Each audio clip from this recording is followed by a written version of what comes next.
दोस्तों नमस्कार, मैं हूं राम कुमार। स्वागत है आपके अपने चैनल स्टडी वीआरजी पर। हम लोग जैसा कि क्लास को कर रहे थे तो हम लोगों ने सामान्य अध्ययन की क्लास को स्टार्ट किया था, जिसमें हम कुछ महत्वपूर्ण तथ्य को उठाते थे। उसमें ऐसा नहीं था कि हम बहुत डिटेल से पढ़ रहे हैं। हिस्ट्री का टॉपिक मेरा चल रहा है, जो कि मैं काफ़ी डिटेल से लेकर के उसे चल रहा हूँ। शुरू की कुछ वीडियो जो थी उनकी क्लियरिटी बहुत अच्छे से नहीं आई हुई थी, क्योंकि उसके कुछ रीजन्स थे। एक अच्छा कैमरा नहीं था हमारे पास, तो हमने उसको मोबाइल से शूट किया था। अब आपके सब लोगों के सहयोग से एक अच्छा कैमरा है, जिसके द्वारा हम लोग अच्छी वीडियो को शूट करने की कोशिश कर रहे हैं। फिर भी कोई दिक्कत होती है तो उसे कमेंट के माध्यम से आप हमें जरूर बताएं। तो हम लोगों ने एक टॉपिक स्टार्ट किया था सामान्य अध्ययन का, जिसमें हमारा क्या होगा, 4-5 क्लास हम लोग धीरे धीरे ज्योग्राफी की करेंगे, 5-7 क्लास हम लोग ज्योग्राफी हिस्ट्री के होंगे, 2-3 क्लासें हमारी संविधान की होंगी, 4-5 क्लासें हमारी साइंस की होंगी। इस प्रकार हम लोग क्या करेंगे, 20-25-30 या 20-25 टॉपिक की कोशिश करेंगे करने के, जिससे क्या हो कि जो सामान्य अध्ययन का जो जीके का वनडे एग्जाम में क्वेश्चन पूछा जाता है वो आपका बाहर ना जाए। तो अभी जो हमारा टॉपिक चल रहा था वो चल रहा है हमारा ज्योग्राफी से संबंधित। तो मैंने आपको शुरू में बताया था कि ज्योग्राफी से संबंधित हमारे जो टॉपिक्स होंगे लगभग में 4-5 टॉपिक्स को हम लोग डिवाइड करेंगे। एक बार मैंने पूरा भारत की आकृति के बारे में आपको समझा दिया, उसके आसपास के क्षेत्र के बारे में मैंने आपको बता दिया, तटीय सीमाओं के बारे में बता दिया, आस पड़ोस के जो देश है उनके बारे में मैंने आपको सब वहां पर क्लियर करा दिया है। ठीक है, अब दूसरा जो टॉपिक मैं आपको लेकर के आया हूँ, यहाँ पर एक मैंने टॉपिक उसी के साथ और जोड़ा था। जम्मू कश्मीर में जितने भी दर्रे वगैरह पाए जाते हैं, हिमाचल प्रदेश में या उत्तराखंड में, वो सारे दर्रे मैंने ट्रिक के माध्यम से आपको बता दिए थे। उनको अच्छे से आप देख लीजिएगा। एक साइंस का भी मैंने आपको टॉपिक बताया था डिसीज को लेकर के, तो वहां भी मैंने एक ट्रिक को लेकर के बताया था कि कौन सी डिसीज जो है वो किस बीमारी के द्वारा, किस वायरस के द्वारा होती है, वायरस के द्वारा होती है या फिर बैक्टीरिया के द्वारा होती है। तो मैंने एक ट्रिक के माध्यम से आपको बता दिया था। यदि आप अच्छे से देख लेंगे तो विश्वास मानिए कि आपका क्वेश्चन कभी भी खराब नहीं होगा। तो आज मैं दोस्तों लेकर के आया हूं आपके लिए विलायती भारत की प्रमुख चोटियां, पर्वत और पठार। विलायती भारत के बारे में आप अच्छे से जानते हैं। यहाँ से जो ऊपर का पार्ट होता है हमारा वो उत्तर वाला पर्वतीय हो जाता है, और नीचे का जितना पार्ट है हमारा वो प्रायद्वीपीय भारत कहलाता है। तो उससे संबंधित जितनी महत्वपूर्ण पर्वत होंगे, जो पठार होंगे और जो आपकी चोटियां, वैसे तो भारत में बहुत सारी पर्वत और चोटियां हैं, लेकिन हम लोग क्या करेंगे, कुछ महत्वपूर्ण को ही पढ़ेंगे, जिससे कि हमारा जो एग्जाम में क्वेश्चन होता है वो कभी खराब ना हो और अच्छे से हम लोग से क्लियर कर पाए। तो दोस्तों फटाफट मैं इसको स्टार्ट करता हूँ ज्यादा समय ना लेते हुए। तो आइए देखते हैं प्रायद्वीपीय भारत की पर्वत, चोटियां और पठार के बारे में। तो मैं एक साइड से आपको लेकर के चल रहा हूँ। देखिए कुछ स्पेस कम होता है, बोर्ड पे तो इतना ज्यादा मैं नहीं लिख सकता। इसका पीडीएफ मैं आपको भेज दूंगा, उसे अच्छे से आप देख लीजिएगा, और साथ ही साथ जो मैं बताता रहा हूँ उसको आप समझिएगा बढ़िया से। समझने के बाद जितना नोट कर सकते हैं उससे आप ज्यादा से ज्यादा नोट भी कीजिएगा। तो आइए दोस्तों स्टार्ट करते हैं। देखिए ये जो पार्ट है हमारा, ये राजस्थान है, ये गुजरात है, महाराष्ट्र है, गोवा है, कर्नाटक है, केरल है, तमिलनाडु है, आंध्र प्रदेश है, उड़ीसा है, तेलंगाना है। ठीक है, पश्चिम बंगाल हो जाता है, यहाँ हमारा झारखंड होगा, ऊपर बिहार होगा, छत्तीसगढ़ होगा, मध्य प्रदेश होगा। इस तरह से हमारे यहाँ पर राज्य हैं। ये हमारा यूपी होगा, दिल्ली लगा हुआ होगा, यहाँ पंजाब बनता है। तो ये हमारे सब राज्य यहाँ पर बन जाते हैं। साथ ही साथ यदि हम पूरब की ओर आते हैं तो पश्चिम बंगाल, मेघालय, अरुणाचल प्रदेश, असम, मिजोरम, त्रिपुरा और आपका यहाँ पर मणिपुर और नागालैंड। तो ये आपके सारे राज्य मैंने लगभग बना दिए, जिनके बारे में आज हम अध्ययन करने जा रहे हैं। तो देखिए सबसे पहले हम एक साइड से चलते हैं और आते हैं हम लोग राजस्थान में। एक बहुत महत्वपूर्ण और बहुत ही फेमस चीज को आपको बताता हूँ, और वो क्या है, अरावली पर्वत श्रेणी। इसको आप ऐसे ही बना लीजिएगा। तो ये जो हमारी अरावली पर्वत श्रेणियां हैं, ये यहाँ से लेकर के कहाँ तक आई हैं, ये हमारे दिल्ली तक आई हुई हैं। दिल्ली में भी इसके साथ हमें अब इस समय भी दिखाई पड़ते हैं। आप जब दिल्ली जाते हैं तो वहां देखते हैं कुछ जहां तक आपको पहाड़ जैसी कुछ स्थिति दिखाई पड़ रही है, वो सब हमारे अरावली पर्वत से ही संबंधित है। ठीक है, तो ये अरावली पर्वत श्रेणियां हैं हमारी यहाँ पर, और इसी पर हमारा होता है ये यहाँ पर आबू पर्वत। ठीक है, आबू पर्वत पर एक चोटी पाई जाती है जिसका नाम है गुरु शिखर, जो कि 1722 मीटर ऊंची है। कौन सी चोटी है ये, गुरु शिखर। कितनी ऊंची है ये, 1722 मीटर। जो बच्चे लिखना चाहते हैं लिख लीजिए। यहाँ पर एक जैन मंदिर है, उसका क्या नाम है, सभी बच्चे जानते हैं, दिलवाड़ा जैन मंदिर। इसी गुरु शिखर चोटी पर, ये माउंट आबू पर्वत पर, इस माउंट आबू पर्वत पर एक जैन मंदिर है जिसका नाम है दिलवाड़ा। ठीक है, एक चीज और भी है, यहाँ से हम बात करते हैं यहाँ से, तो ये ऊपर वाला पार्ट यहाँ तक ये दक्षिण भारत है, और ये ऊपर को बात करेंगे तो ये उत्तर भारत होता है। तो दक्षिण भारत मैं यहाँ से बात कर रहा हूँ, इससे नीचे की बात नहीं कर रहा हूँ, यहाँ से लेकर के यहाँ तक, यहाँ से लेकर के यहाँ तक, ठीक है, यहाँ से लेकर के यहाँ तक जो सबसे ऊंची चोटी है उसका क्या नाम है आपकी, गुरु शुक्र चोटी। फिर से सुन लीजिए मेरी बात को, प्रायद्वीप भारत से लेकर के उत्तर तक, प्रायद्वीप भारत से लेकर के उत्तर तक सबसे ऊंची चोटी का नाम बताइए। इनके बीच में जो सबसे ऊंची चोटी है उसका नाम बताएंगे आप, तो क्या कहेंगे, वो है आपका गुरु शिखर चोटी। ठीक है, अब आते हैं यहाँ पर, तो ये हमारा गुजरात का एरिया, कौन सा है, गुजरात का एरिया। ये चोटियां सब पूछी जाती है, जो चोटियां आपसे पूछी जाती है मैं सिर्फ उनका ही डिस्कस आपसे करूंगा। तो देखिए इनकी मैं आकृति एक बार आपको यहाँ बता रहा हूँ, एक चोटी ये है, एक ये पर, और एक आपका यहाँ पर है। तो ये वाली जो है आपकी वो क्या है, वर्धा, कौन सी है, ये वर्धा पहाड़ियां हैं। ये वाली आपकी कौन सी है, मांडव पहाड़ियां हैं, और ये वाली आपकी कौन सी है, गिरनार। इनकी आप आकृति को जरूर याद रखना, कभी भी आपसे पूरब से पश्चिम पूछी जा सकती है, उत्तर से दक्षिण पूछा जा सकती है, और पूछा जाता है। हिनी पर आप लोग बात करेंगे तो एक गिरी नेशनल पार्क है जो कि एशियाई शेर के लिए फेमस है। ठीक है, तो ये कौन सी है, ये वर्धा है, ये मांडव है, और ये हमारी गिरनार पहाड़ियां। इन्हीं के पास में एक गिरी नेशनल पार्क है जो कि एशियाई शेर के लिए फेमस है। ठीक है, तो ये बात हमारी किसकी हो गई, गुजरात की हो गई। अब देखिए ये जो मैंने बनाया है यहाँ पर, ये वाला, ये विंध्याचल पर्वत श्रृंखला है, कौन सी है, विंध्याचल पर्वत श्रृंखला है। इसकी अगर हम बात करते हैं तो ये कौन सा है, ये है आपका सतपुड़ा, कौन सा है, सतपुड़ा। की मेरे पास स्पेस नहीं था, लिख नहीं पाया हूँ, बोल रहा हूँ, आप साथ साथ तो नोट कीजिएगा। तो ये जो मैंने यहाँ पर बनाया है ये कौन सा है, ये सतपुड़ा है, और सतपुड़ा पर्वत की सबसे ऊंची चोटी, ये जो मैंने साइन अप इस प्रकार से किया है, ये चोटी को शो कर रहा है। ठीक है, ये आपकी पर्वत को शो कर रहा है, पहाड़ी को शो कर रहा है, और ये आपकी चोटी को शो कर रहा है। तो सतपुड़ा पर्वत की सबसे ऊंची चोटी का कभी नाम पूछा जाए तो उसका नाम है धूपगढ़। क्या नाम है, धूपगढ़। ठीक है, तो सतपुड़ा पर्वत चोटी की सबसे ऊंची चोटी है, सतपुड़ा पहाड़ी की सबसे ऊंची चोटी है, उसका क्या नाम है, धूपगढ़। ठीक है, ये आपकी विंध्याचल पर्वत श्रेणी होगी, और ये हो गई आपकी ये वाला मालवा, ये कौन सा हो गया, मालवा। और कहाँ है ये, एमपी में ही है ये। ठीक है, ध्यान से सुनते रहिएगा। यहाँ पर हम हिनी से बात करते हैं, ये जो सतपुड़ा पर्वत चोटी है इसके ऊपर कौन सी नदी बहती है, नर्मदा नदी। मैं आपको नदियों का एक टॉपिक बहुत अच्छे से क्लियर करा दूंगा, उसमें कोई भी नदी आपकी नहीं छोड़ूंगा, थोड़ा सा आपको बता दे रहा हूँ। ऊपर से कौन सी नदी आती है, नर्मदा नदी, और नीचे से कौन सी नदी इसके बहती है, ताप्ती नदी। तो जो सतपुड़ा पर्वत चोटी है, सतपुड़ा पर्वत पहाड़ियां हैं, वो नर्मदा नदी और तापी नदी के बीच में है। कैसे है, बीच में है। ठीक है, यहाँ पर एक और आपकी चोटी श्रृंखला है, इस प्रकार से अगर देखेंगे, इस प्रकार से मैंने यहाँ बनाया लेकिन मेरे पास स्पेस नहीं था, और वो है सत्यमाला। कौन सी है, सत्यमाला। आप लोग नोट करते रहना उसको, कौन सी है यहाँ पर, सत्यमाला।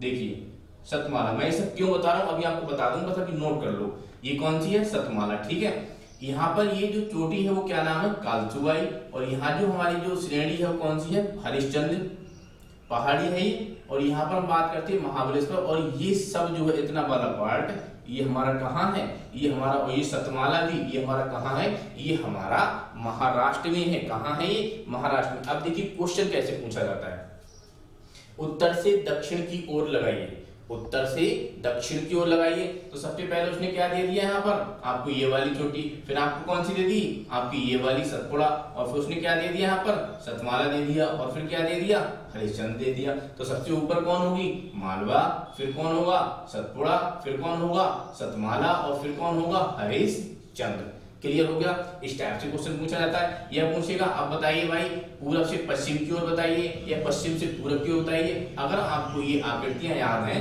तो तुरंत ही आप इसको अच्छे से क्लियर कर पाएंगे। ये छोटा नागपुर का पठार है, ये जो आकृति दिख रही है आपको छोटा नागपुर पठार है। अब आपकी क्लियर हो गई सतमाला, सतपुड़ा, विंध्य पर्वत श्रेणी और आपकी छोटा नागपुर का पठार। ये भी क्वेश्चन आपसे पूछा हुआ है, तो इसको इस प्रकार से आप ध्यान रखेंगे। जब तक डायग्राम नहीं बनाएंगे तब तक आप इसको ध्यान नहीं रख सकते। आइए दोस्तों नीचे की ओर, मैंने इसके बारे में आपको बता दिया। ये महाबलेश्वर है, कहाँ है ये, महाराष्ट्र में। अब हम यहाँ आते हैं, तो ये दोनों आपके लिए इंपॉर्टेंट है, पूछी जाती है। ये है बाबा बुदन पहाड़ियां, इस तरह से मैंने शुरू किया ना कि पहाड़ियां हैं, कहाँ है ये, कर्नाटक। और ये हमारी कुंद्रेमुख चोटी, बहुत पूछी जाती है, जो कि कहाँ है, कर्नाटक में।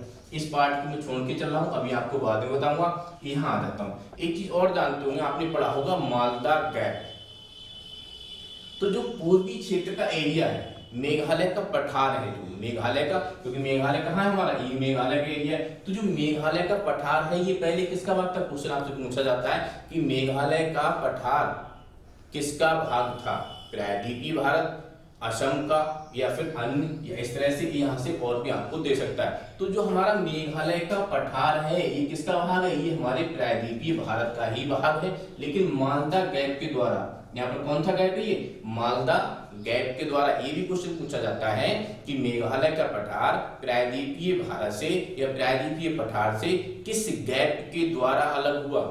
फिर से सुनिए, मेघालय का पठार प्रायद्वीपीय पठार से किस गैप के द्वारा अलग हुआ, तो किस गैप के द्वारा अलग हुआ है, मालदा गैप के, जो मैं बोल रहा हूं क्वेश्चन के रूप में उसे नोट कर लीजिएगा, ठीक है। आइए यहाँ आते हैं, ये मैंने यहाँ लिख दिया हजारीबाग पठार है, साथ ही साथ ये भी लिखते रहना कहाँ है, तो ये हजारीबाग पठार आप समझ गए होंगे, हजारीबाग का जैसी नाम आएगा, कहाँ है ये, झारखंड में। ये बहुत इंपॉर्टेंट ये वाला जो मैंने बनाया है, और ये है हमारी राजमहल की पहाड़ियां जो कि बहुत ऊंची जाती हैं, लिखिए जानते हैं राजमहल की पहाड़ियां, और ये कहाँ है हमारी राजमहल की पहाड़ियां, बिहार और झारखंड की सीमा पर। ये कौन सी है, राजमहल की पहाड़ियां कहाँ हैं, बिहार और झारखंड की सीमा पर। ध्यान रखना, नोट कर लो, क्योंकि बहुत ज्यादा पूछने वाला क्वेश्चन आपका ये है। अब आइए इसके बारे में, तो मैंने बता दिया छोटा नागपुर का पठार है, कौन सा है ये, छोटा नागपुर का पठार है ये, ठीक है। अब इसको रहने दीजिए, बहुत कंफ्यूज हो जाओगे, यहाँ बात कर लेते हैं। ये है गारो खासी जयंतिया, कहाँ है, मेघालय में, नोट करते रहिए, गारो खासी जयंतिया कहाँ है, मेघालय में। ये मैंने नोट किया है यहाँ पर, मिसमी पहाड़ी, डफला और नामचा बर्फा पर्वत तीनों कहाँ है, अरुणाचल प्रदेश। मैंने यहाँ लिखा है, आपके लिए कहाँ है ये, अरुणाचल प्रदेश में। यहाँ आएंगे तो ये मिकिर पहाड़ियां हैं, और ये कहाँ है आपकी, असम में, कहाँ है ये, असम में, ठीक है। यहाँ बात करेंगे तो मिजोरम पहाड़, मिजो पहाड़ियां, और कहाँ है ये तो नाम से शो हो रहा है, कहाँ है, मिजोरम में, ठीक है। अब देखिए, अब आते हैं ये वाला बहुत इंपॉर्टेंट है, खूब पूछा गया है कि मध्य प्रदेश और छत्तीसगढ़ की सीमा पर कौन सा पठार पाया जाता है। फिर सुनिए, मध्य प्रदेश और छत्तीसगढ़ की सीमा पर कौन सा पठार पाया जाता है, तो आप बात करेंगे यहाँ पर मैकाल पर्वत, मैंने यहाँ पे लिख दिया है मध्य प्रदेश और छत्तीसगढ़ की सीमा पर, तो कौन सा है ये, मैकाल पर्वत श्रेणी, ठीक है। ये इसकी बात करते हैं यहाँ पर, ये मैंने यहाँ बनाया है, ये है महेंद्रगिरी पर्वत, लिख लीजिएगा, और ये भी लिखिए कहाँ है, महेंद्रगिरी पर्वत कहाँ है ये, महेंद्रगिरी पर्वत है आपका उड़ीसा में, ठीक है। ध्यान रखना, ये महेंद्रगिरी पर्वत है, कहाँ है, उड़ीसा में है, और ये हमारी राजमहल की पहाड़ियां हैं, ये बिहार और झारखंड की सीमा पर। क्या आप जानते हैं कि इस प्रकार से बिहार है, उस प्रकार से झारखंड है, बिहार से ही झारखंड हमारा अलग हुआ है, ठीक है। अब देखिए, ये जो पठार है हमारा कहाँ है, छत्तीसगढ़ में, कहाँ है ये, छत्तीसगढ़ में। कौन सा वाला पठार, ये वाला, उसको क्या नाम दिया गया, रंड का पठार, जानते होंगे आप इसके बारे में, ठीक है। आगे बढ़ते हैं, आते हैं यहाँ पर, तो ये नल्ला मलाई की पहाड़ियां हैं, और इस प्रकार से ये हमारी हैं पालकुंडा पहाड़ियां।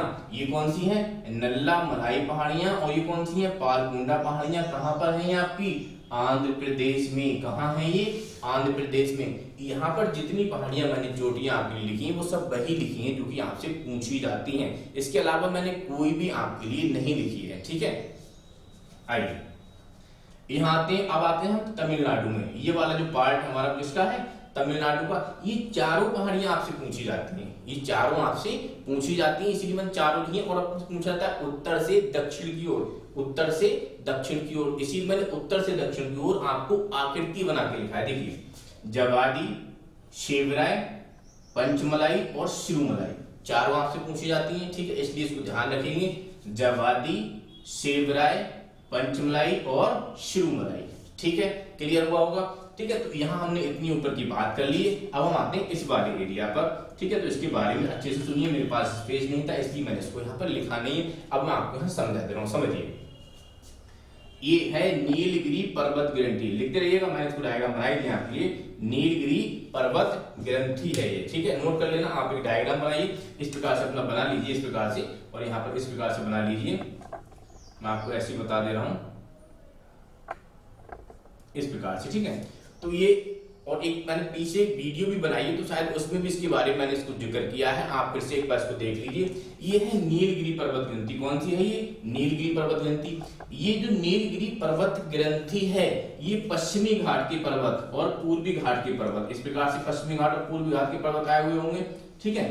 इस प्रकार से पश्चिमी घाट और पूर्वी घाट के जो पर्वत आए हैं उनका मिलन बिंदु है। तो कभी भी पूछा जाता है पश्चिमी घाट और पूर्वी घाट के मिलन बिंदु कहाँ है, तो आप कहेंगे नीलगिरी पर्वत ग्रंथि पर, ठीक है। तो नीलगिरी पर्वत ग्रंथि। अब देखिए नीलगिरी पर्वत ग्रंथि पर दो चीजें आपके लिए बहुत इंपॉर्टेंट है। एक तो आपके पास हिल स्टेशन है, उटक मंडक या ऊटी जिसे हम कहते हैं, क्या कहते हैं? उटक मंडक या फिर ऊटी, ठीक है। ये हिल स्टेशन है आपका, इसी पर स्थित है। और दूसरा दोद्दा बेटा, दोद्दा बेटा चोटी। दोद्दा बेटा चोटी के बारे में ध्यान से सुनिएगा। जो दोद्दा बेटा चोटी है कहाँ स्थित है? वो नीलगिरी पर्वत ग्रंथि पर। और नीलगिरी पर्वत ग्रंथि की सबसे ऊंची चोटी है, फिर से सुनिए, नीलगिरी पर्वत ग्रंथि की सबसे ऊंची चोटी है, जबकि यहां आपको मिलेगी ये वाली चोटी, और ये कौन सी मिलेगी आपको? अनाईमुडी। यहां पर कौन सी मिलेगी? अनाईमुडी। अनाईमुडी दक्षिण भारत की सबसे ऊंची चोटी है। अनाईमुडी, पॉइंट को लिखते रहिए, बाद में आपको मैं क्लियर करा दूंगा। अनाईमुडी, अनाईमुडी दक्षिण भारत की सबसे ऊंची चोटी है, जबकि दोद्दा बेटा सिर्फ नीलगिरी पर्वत श्रृंखला की सबसे ऊंची चोटी है, ठीक है। इसकी कौन सी है? दोद्दा बेटा, दोद्दा बेटा, ठीक है। और जब हम इसकी बात करेंगे तो ये कौन सी है? अनाईमुडी, अनाईमुडी। तो जो अनाईमुडी है वो पूरे दक्षिण भारत की सबसे ऊंची चोटी है, ठीक है। और जो दोद्दा बेटा है ये सिर्फ नीलगिरी पर्वत ग्रंथि की सबसे ऊंची चोटी है। अगर पूरे दक्षिण भारत की बात करते हैं तो अनाईमुडी सबसे ऊंची है, और दूसरे नंबर पर कौन सी आएगी? दोद्दा बेटा आएगी, ठीक है।